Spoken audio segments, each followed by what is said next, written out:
Hello guys, welcome to my channel the medical sensei. आज का अपना टॉपिक है एडकॉम 2.5। ठीक है, bioethics, case studies on autonomy and decision making. इससे पहले मैंने एडकॉम 2.2 का लेक्चर लिया है, that is foundation of bioethics. वो आप जाके ज़रूर देखिए, उससे आपका कॉन्सेप्ट अच्छी तरह से बिल्ड हो जाएगा एंड ये वाला वीडियो और भी आसान हो जाएगा समझने के लिए।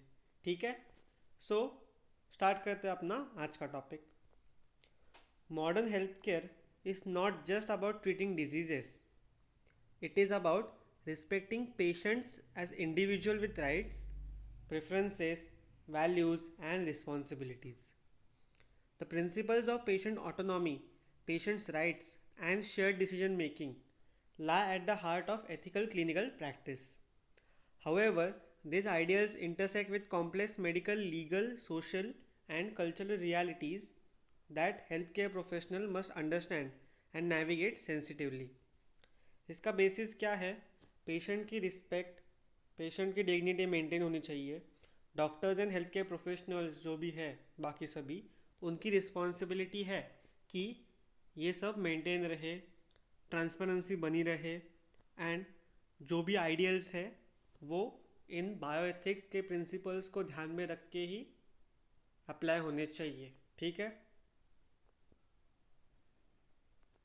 अभी देखते हैं मेडिकल इश्यूज़। सबसे पहला, इन्फॉर्म कंसेंट।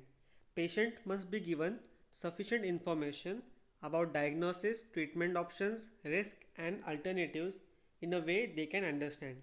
दोस्तों, जहाँ पे समझाने की ज़रूरत है वहाँ पे मैं समझाऊँगा एंड जहाँ पे बस रीड करने की ज़रूरत है वहाँ पे मैं रीड करके आगे बढ़ जाऊँगा। ठीक है, Competency and capacity.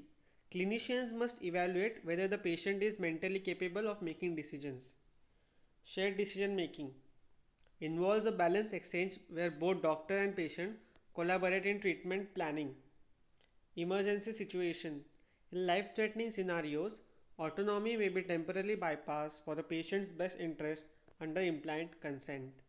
ठीक है, कभी कभी क्या हो सकता है, we can bypass the autonomy. ठीक है, अभी देखते हैं second, that is legal issues. Right to refuse treatment. Legally competent adults have the right to refuse और discontinue the treatment even if it leads to their death. उनकी जान चली जाए तो भी चलेगा, बट उनको वो नहीं करना तो नहीं करना, पेशेंट ने ना बोला मतलब ना। ठीक है, medical negligence, failure to respect patient autonomy can result in legal consequences. अगर पेशेंट का डिसीजन आपने नहीं एक्सेप्ट किया then you may need to face the legal consequences. फिर आता है confidentiality and data protection. Patients have legal rights over how their health information is use and disclose. ठीक है, उसके बाद advance directives and living wills. This legal tools allow patient to make choices about their future care in case they become incapacitated. ठीक है, अगर आगे जाके patient को कुछ हो जाता है देन पहले से ही एक विल वो लिख के जाते हैं, अगर ये होता है देन आगे जाके ये चीज़ें मेरे साथ नहीं होनी चाहिए, I do not allow them. ठीक है, ऐसा। अभी देखते हैं सोशल इश्यूज़। जो भी सोशल इश्यूज़ है ना, they are four: health literacy, status, family dynamics and stigma and discrimination. ठीक है, हेल्थ लिटरेसी में क्या आता है? A patient's understanding of health information varies, doctor must bridge the gap. ठीक है, पेशेंट के अंडरस्टैंडिंग को फिलअप करना is the doctor's responsibility. Socio economic status, financial constraints may limit access to choices indirectly compromising the autonomy. ठीक है, अभी देखते हैं कि फाइनेंशियल रीज़न की वजह से बहुत सारे लोग अल्टरनेटिव ट्रीटमेंट मोडालिटी चूज़ करते हैं which may not have the best outcome but at least give some care to patient. ठीक है, family dynamics. In Indian society family members often influence और even make decisions for the patient, ये तो पता है। Stigma and discrimination, especially in mental illness, HIV और terminal condition, societal views में shape और restrict the patient choices। ठीक है, ये जो पेशेंट्स रहते हैं ना HIV के, टर्मिनल इलनेस वाले, इनमें सोसाइटी का प्रेशर आ जाता है। Society does not consider them as one of them. ठीक है, इसकी वजह से there has the discrimination which is seen in the health care system. ठीक है, अभी देखते हैं cultural issues. Respect for traditional beliefs, some patient prefer ayurvedic, homeopathic और फेथ बेस्ड अप्रोचेस अलॉन्गसाइड और इंस्टेड एलोपैथी। ठीक है, वो तो पता है, सब लोग आयुर्वेदिक यूज़ करते हैं, वो सब चीज़ें। Then collectivist decision making. In many cultures, including India, families collectively make health decisions. Autonomy may not view individually. ठीक है, language barriers. Miscommunication due to language or dialect can hinder autonomy and informed decision making. Religious considerations. Beliefs may influence treatment refusal. Example, blood transfusion and organ transplant. ठीक है,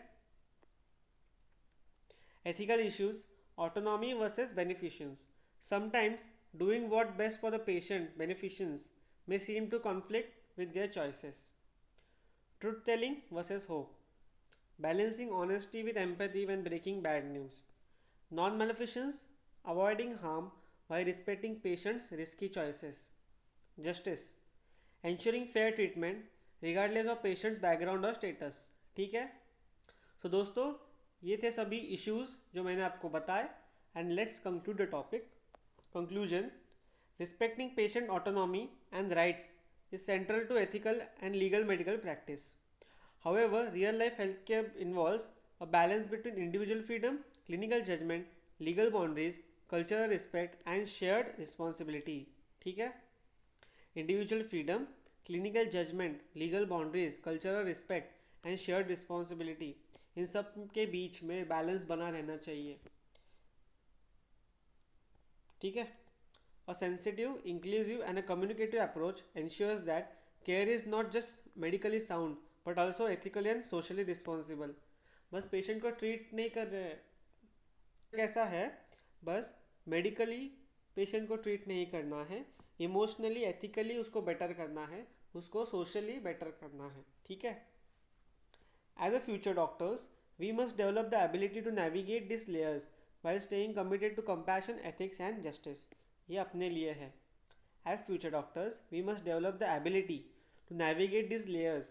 मतलब ये सभी जो issues है, इन सब के थ्रू अपने को navigate करना है एंड अपने को committed रहना है to compassion, ethics and justice. ठीक है, सो दोस्तों this was all about AdCom 2.5 bioethics case studies on autonomy and decision making. अगर आपको वीडियो पसंद आया होगा तो वीडियो को लाइक ज़रूर कीजिए एंड जितना हो सके उतने लोगों तक इस वीडियो को पहुंचाइए। अगर आपने चैनल को अब तक सब्सक्राइब नहीं किया होगा तो कर दो। ठीक है, एंड कुछ भी डाउट होगा तो कमेंट सेक्शन में ज़रूर बताना। हम मिलते हैं अगले लेक्चर में। दोस्तों ये जो नोट्स है इसका स्क्रीनशॉट ले लो, ये आपको आगे जाके इसका फ़ायदा होगा। ठीक है, थैंक यू।